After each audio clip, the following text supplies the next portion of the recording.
Let's do a stop practice. Stop whatever you are doing right now.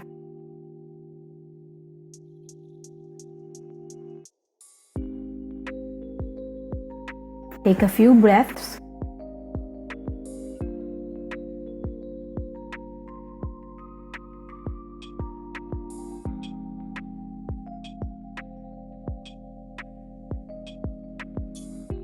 Observe your experience in this moment.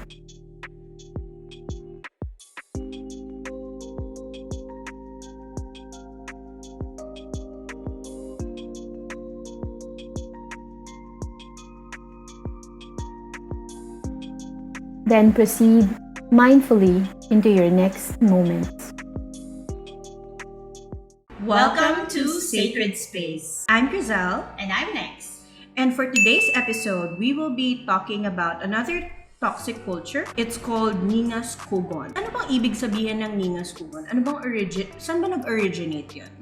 Well, yung talagang mga historical stuff, hindi ko naman yan alam. Pero, it's definitely a Filipino culture na parang ang ibig lang niyang sabihin, parang yung Ningas Cogon, no? Diba? Pag yung Cogon, when you light it, ang bilis niyang mag-apoy, sumiklab, and then wala na siya. Parang, wala na. So, yung image na yon at saka yung ganong nature nung pag-light ng fire na yon is reflective dun sa idea ng yung parang commitment na lackluster. Parang, eto ako, gagawin ko to, and then bukas wala na. Oo, parang mga trigger happy. Medyo parang ganon. Pwedeng yung sensationalism. Yung alam mo yung merong nangyari, tapos biglang, eto na lahat ng mataas, pinag-uusapan na nila and everything. And then, sandali lang, may bagong sensational thing.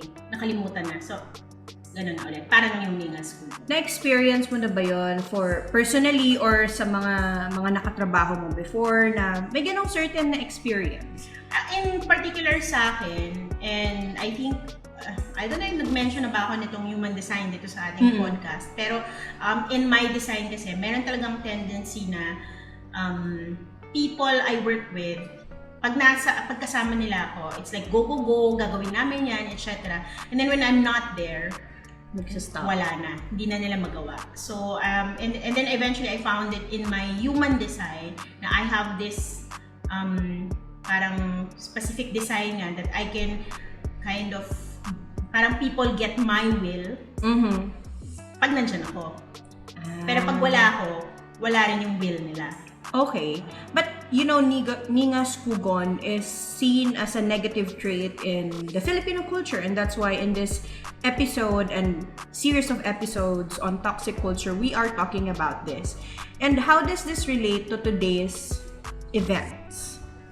Well, I think malaking factor yung lagi tayong sabi na we want change, but hindi naman natin nagagawa yung change. We want to achieve something, tapos wala pa tayo sa halfway, ayaw na natin. Okay. Yung parang mga ganon. So kung yung commitment kasi, ang tendency is yung commitment hinihingi sa atin, pero hindi naman natin gusto yon. So ito lang it's my perspective no, na parang we're being asked something, and then we're being asked to commit to something, and then dahil half-hearted naman tayo or even wala nga yung interest natin doon, although we commit, hindi talaga natin siya masundan. Unlike, it's really something springing from us, it's something we really want to do, na at some point siguro, o bukas hindi ko siya kaya, pero on the succeeding days, makikita ko ulit yung drive for it, and then I'll do it again, and then, you know, you keep putting the bricks para ma-build mo yung ano na yan. So actually, pag itong mini-mention ko ngayon, si Cogon at saka si Bricks. I don't know if you remember yung story ng Three Little Pigs, di ba? Yeah. Di ba yung parang, I think it has to do with that, na saan mo ba ano bang klaseng future yung binibuild mo? Yung future ba na made of straw, or a future made of sticks, or a future made of one by one? It's painstaking, it's slow, but the commitment is there, and then you're seeing, you have the fruits of your labor, na hindi siya basta magka-crash. Right. You mentioned commitment. That's a funny thing kasi, you know, talking about this kind of toxic culture na now we label it as toxic culture. We're talking about it, and, you know, any projects can be easily started. Yes. Pwede akong magpa-feeding program or whatever projects you have in mind. But the commitment and the consistency is really difficult.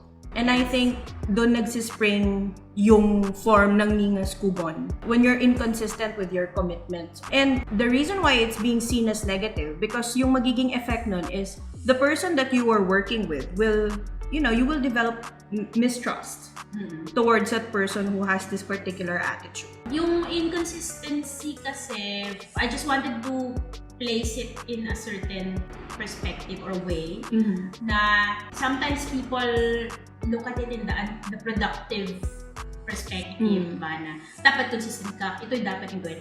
Pero yung consistency kasi for me, it's not task-oriented consistency. Okay. It's consistency of today, maybe it's not the same output as it will be tomorrow. It might be a different thing. I might be in a different space. I might be in a different mood. I might be in a different frame of mind. Pero it's not results-based or it's not, hindi mo siya mini-measure in that way.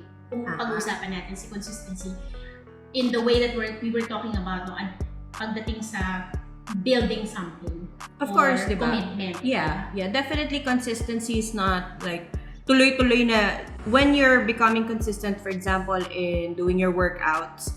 Yes. Hindi siya similar to what we're talking about in terms of like building something. It's really just, sometimes we take a pause, but we're consistent to achieve that goal. It can take in many forms, but then the end justifies the means of whatever. Or the process is as important. The process as the means. The means is as important as the end. Yes. So kung babalikan natin si toxic culture of that Ningas Cogon, imagine any relationship. Imagine any work project, any work environment. No, na eto na kayo, you started something, excited kayo, started something, somewhere in the middle it falters, and then instead of getting back up, it actually disintegrates. And hanggang sa, wala na nangyari doon sa sinabi mo. And even this just, I want to do this. And then yung sinasabi mo nga na mistrust, hey, I want to do this, etc. And then you start it out, and then in the middle, and then wala na. Nasa na yung word mo, nasa na yung action mo, nasa na yung sinabi mo.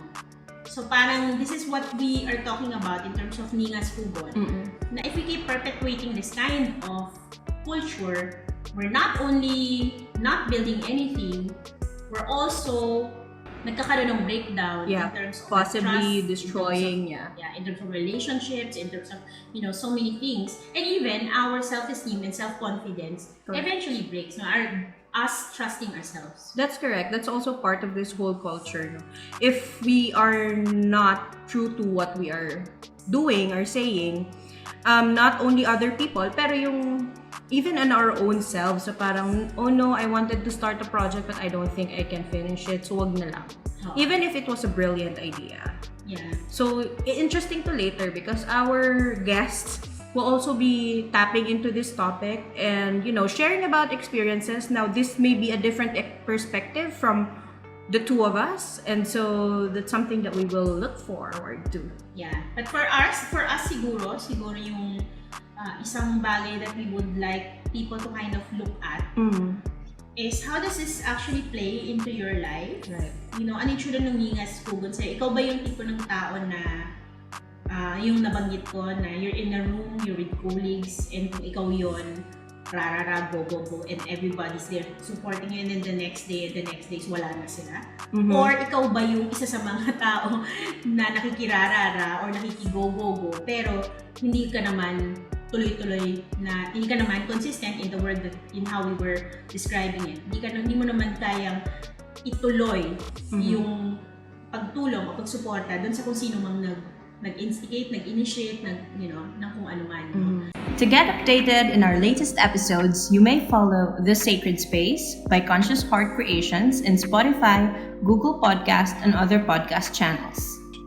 Follow Conscious Heart Creations in Facebook, Instagram, Twitter, and YouTube. We also invite you to be part of our Healing and Empowerment Community Facebook group and send us an email if you want to join our Emergent Theater PH activities. You can find all the links to our social media accounts and email address on the description box. All right, welcome back to Sacred Space. And we have our guest, Miss Eru. Miss pala. Oh my God. Hi. Hello. Tell us about yourself, siguro how you got connected with us, Sacred Space, and the conscious part creation. I'm Eru. Eru Petrasanta. And then I teach actually in De La Salle College of St. Benilde. So, ayun din. Kaya siguro sa Zoom, naka-Miss Eru ako usually kasi may page ako actually where I stream games and I also do film reviews. So, ano bang ginagawa ko aside from that? I also do animation and then I also write for a living. So, I guess yun yung parang pinaka-intro ko for myself. And I knew about emergent theater, I think last year pa ata, because of a friend of mine. Yun, na she introduced me to emergent theater and then I guess what I had in mind for emergent theater, parang what I understood about it was that it was practicing yun nga yung safe spaces natin. And then ayun, I guess from there naging usual part na ako ng mga events of emergent. Yeah. So I guess that's it. Right. So, welcome to Sacred Space for you. Thank you. Thank you for inviting me, I guess. Yeah. So, our topic for today is one of the toxic culture series, which is for today we're discussing Ningas Cogon. So, this is just a discussion sort of thing. And we would like to also ask you what your experiences is on Ningas Cogon, that particular toxic trait that we now label as. What does it mean for you? What does it mean yung Ningas Cogon for you in particular? So, I guess, to start with, ang Ningas Cogon for me is when, kunwari, meron kang gustong start na project, and then, I guess, most of the time, it's out of excitement, or it's out of, yung parang nagkaayaan kayo ng friends mo, and then eventually, after yung, I guess, the conceptualization phase, biglang magda-die down, and then suddenly you don't want to get back to it anymore. So I guess that's Ningas Cogon for me. And in terms of experiences naman with regards to Ningas Cogon, marami talaga eh. Like parang from past work experiences that I've had, and then even for myself na parang yun, siguro yun yung mahirap din pag artist ka, na parang kadalasan 'di ba, parang when you get a new idea, you get excited about it.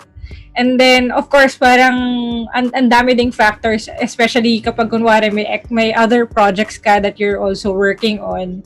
So, parang ang daming projects na parang you start and then eventually mag-lay off ka muna away from it. So, yun I guess yung experience ko. And coming from that experience, how does it affected you, your yung working relationships with the people that you work with na experience yung particular culture na yun? Siguro one of the top memories that I have of Ningas Cogon is parang may isang event before na medyo nagkaroon siya ng ingay in terms of sa SOCMED, sa social media. And then, parang my friend thought it was the high time na parang, we have to do something about it. Kasi yung issue na nag-rise sa social media, parang it was affecting everyone in a certain industry. And, ako in my head parang I didn't want to do something about it kasi again I was part of this industry, and then parang feeling ko na I understand na parang currently kasi there's something with social media na parang when a lot of people are actually raising questions about certain things, parang sometimes you feel like you have to ride that wave or else mababury yung issues about it. And wala na, hindi na siya mapapag-usapan.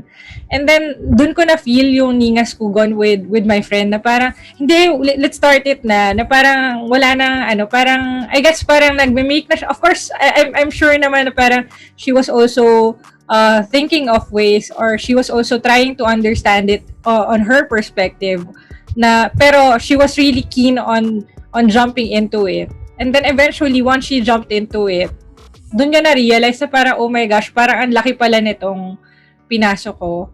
And feeling ko doon, yun yung isa pang factor siguro when it comes to Ningas Cogon, na parang we get too excited. We feel like we're doing something really great, or we're doing something really big, and it will be helpful for everyone. But we we bite more than what we can chew. Ang sinabi mo that's interesting to me was yung you're so gung-ho into it and you're riding the emotion of it, but you're not actually being objective and looking at it really clearly, or seeing it really clearly what it's actually asking of us.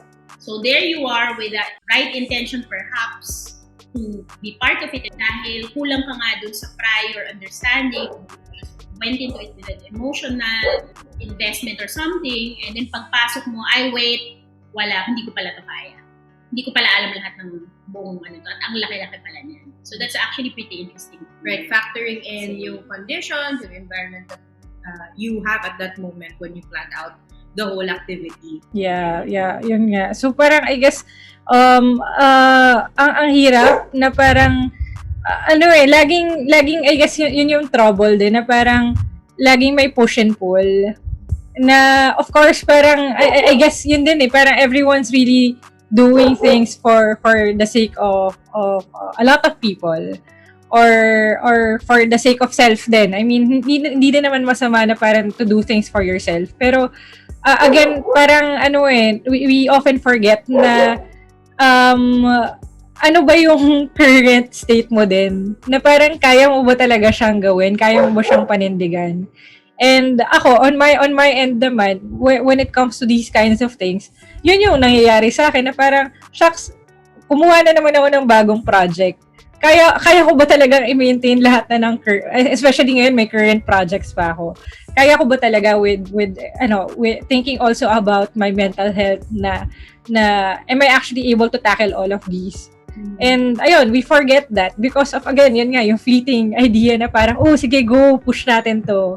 Maganda to, it will benefit a lot of people. Yun. How do you see yourself resolving this? Parang what is a way to address this toxic culture, at least for yourself, in the sense that we see it for what it is? Siguro on my end, actually yun din parang pinagninilay-nilayan ko din tong topic na to within the past few weeks. Na parang ako kasi yun nga actually kadalasan nangyayari talaga to sa akin, na may bagong project, may bagong idea, I have to pursue that, ganyan. And I question it na bakit nga ba? Why do I often get into these kinds of things, or why do I jump into these projects? And ewan ko, I guess right now I think before I only had one thought, na it's because of survivability, in the sense na parang what if this project worked? So kunwari nag-start ka ng bagong project, and then you know na it's a good idea, or it can kick off something for you, and parang you rely on that, na baka pag nagawa ko to ng tama, baka hindi ko na kailangan mag-work ng something that I don't want to do. Yung parang to make ends meet, kasi 'di ba? Parang I think yun yung nagiging feeling ko, yun yung parang isang malaking factor for me, na ang dami kong gustong gawin, pero the things that I actually want to do, sometimes ang hirap niya, in the sense na feeling ko hindi siya financially stable. So, meron ako mga certain projects na parang, shocks, ito kapag ginawa ko na ng tama, magiging financially stable na ako. And then I can finally, hindi ko na kailangang problemahin yung pera when I'm making decisions. And I feel like, that's one big factor in terms of Ningas Cogon, na parang, ay, worth it pa ba to?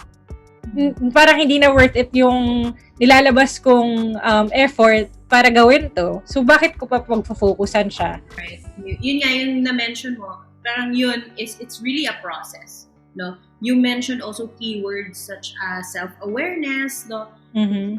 We are firm believers na in order to siguro mitigate yung effects ng toxic culture, you have to be self-aware first and to accept that this is all part of a process. True. Oh my God.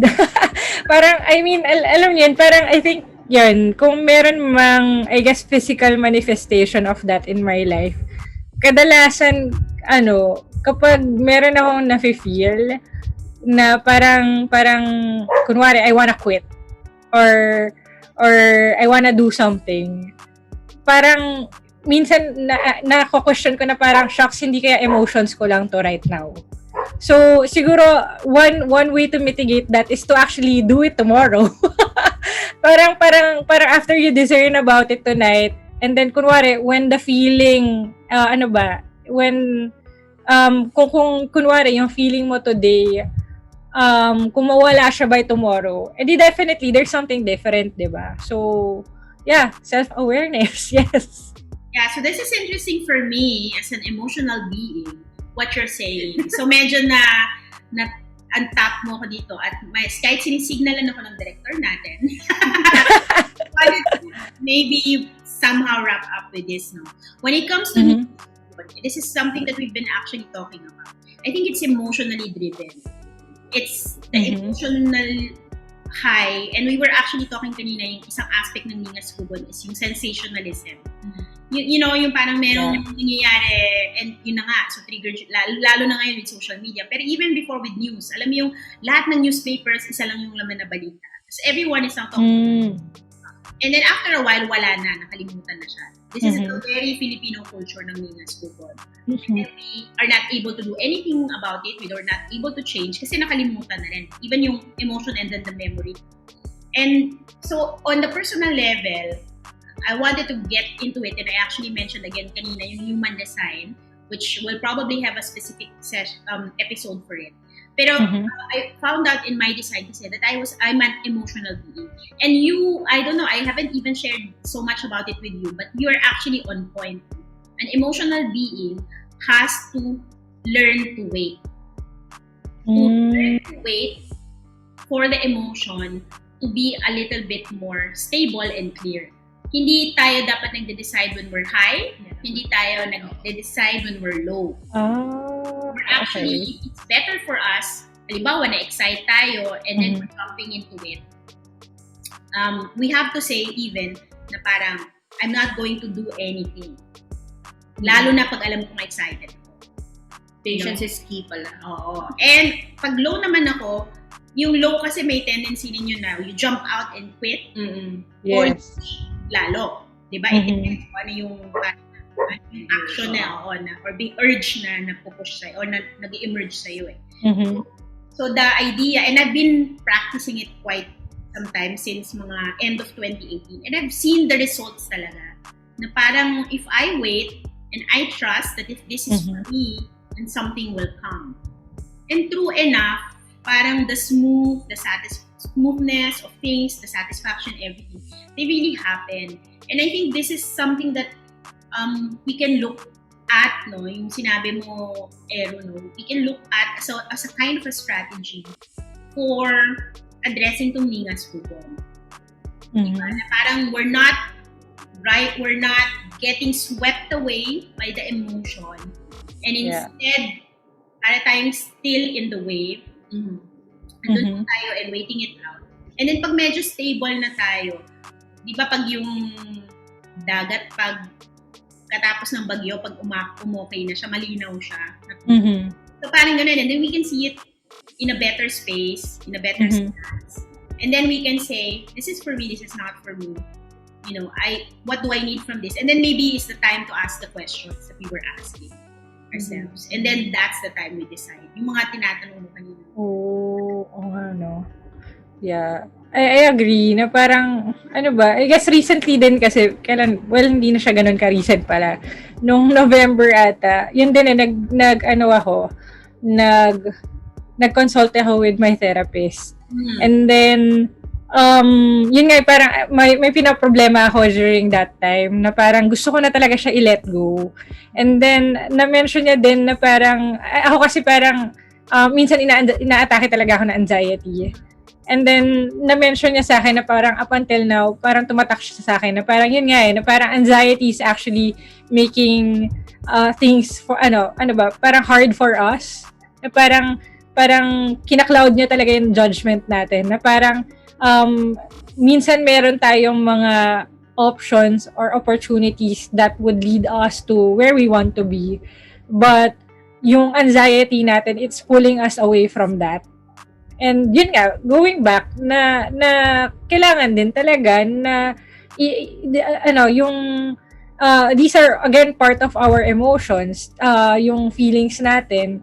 And we have to wait it out talaga. We have to, or I guess, rather than waiting it out, I think, or siguro ako personally, I'm a firm believer na parang, you also have to help yourself, na find that space na you are na you help yourself, put yourself in a space na that you can think better, and part of it of course is time.